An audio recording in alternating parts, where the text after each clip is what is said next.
all day. Hey, what's up, guys? It's Sunday, December 8th, 2019. Getting through the last month here.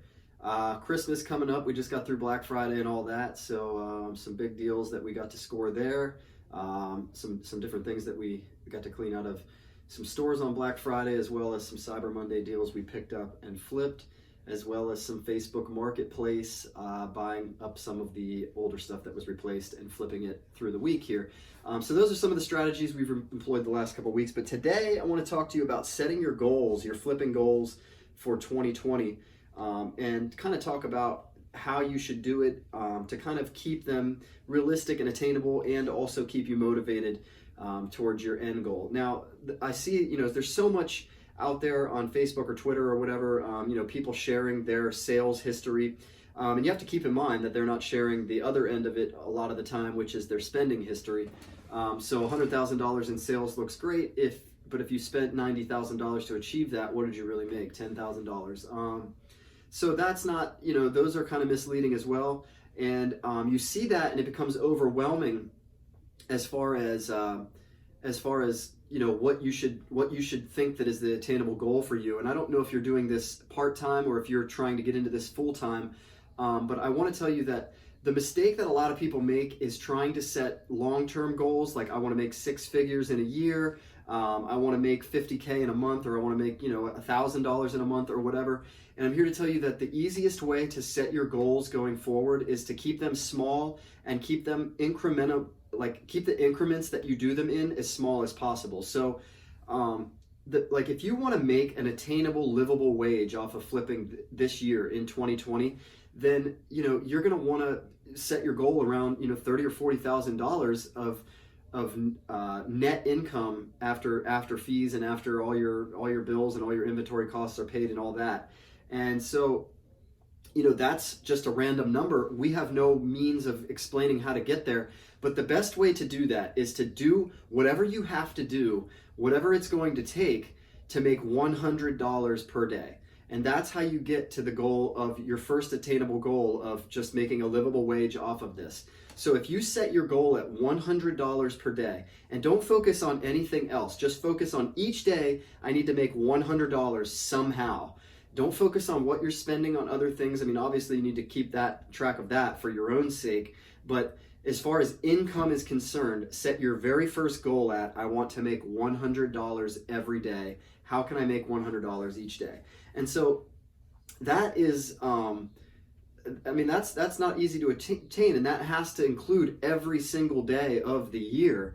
And when you make $100 every single day of the year, you've made $36,500 on the year. And that doesn't sound like a lot of money, and it's probably not, in the long term of things. But if you're already working a 9-to-5 job and you make, say, $50,000 or $60,000 a year, you can attain that $100 a day goal fairly easily doing some part-time flipping and doing some thrift arbitrage and yard sale arbitrage on the weekends when you're not working.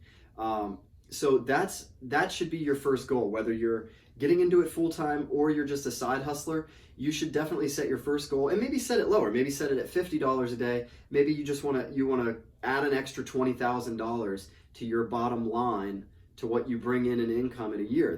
You've given yourself a $20,000 raise by doing this, right? So maybe set your goal at $50 a day, but make it a daily goal.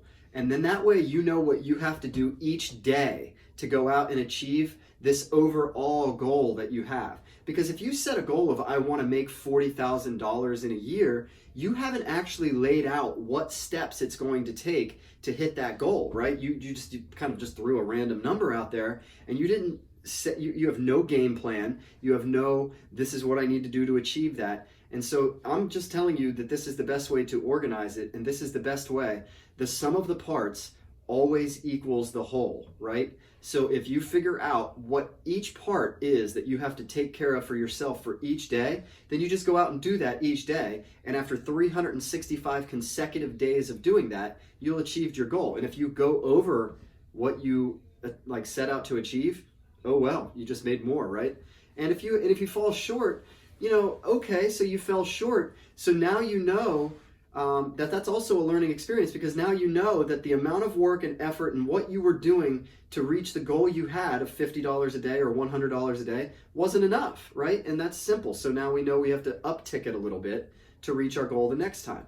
This is the best and most effective way to set goals. Don't set goals, future goals. Oh, I want to be a millionaire. Well, what am I going to do to achieve that goal? What exact steps on a day-to-day basis am I going to take to make sure that I achieve that goal? Well, if you don't have that laid out in front of you, then you really don't have a goal. You don't have a plan. You don't have the path to achieving this goal set out. And so therefore it's just you saying something. I want to be Kanye West. I want to be a multi-million-dollar rapper next year, right? But unless I get in the studio and start laying down some tracks and start, I don't know, you get what I'm saying.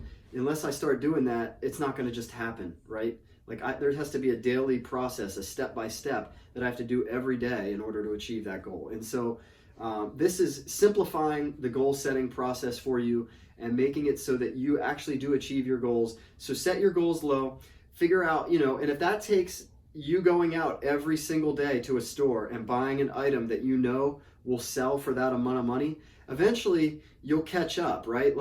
Eventually the item you're buying that day isn't the one that's selling, but the one that you bought 5 days ago is the one that's selling. And so it becomes a pattern, right? You're buying the new one that might sell 2 weeks from now, but the one that you bought previous to that is selling every day. And so if you do that every day and that's what it takes, that's what you should do, right?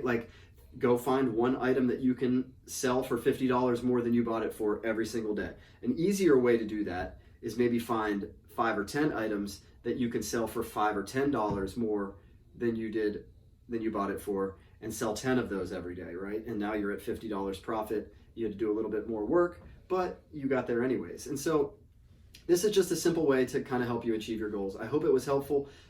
If you like my flipping content, go ahead and subscribe to the page. I'm always talking about flipping and how to achieve flipping goals and how to get from the part-time reseller to the full-time seller, or just little tips that'll help you make a little bit of extra cash for your Christmas, for your family, for paying down your debt, for doing whatever it takes.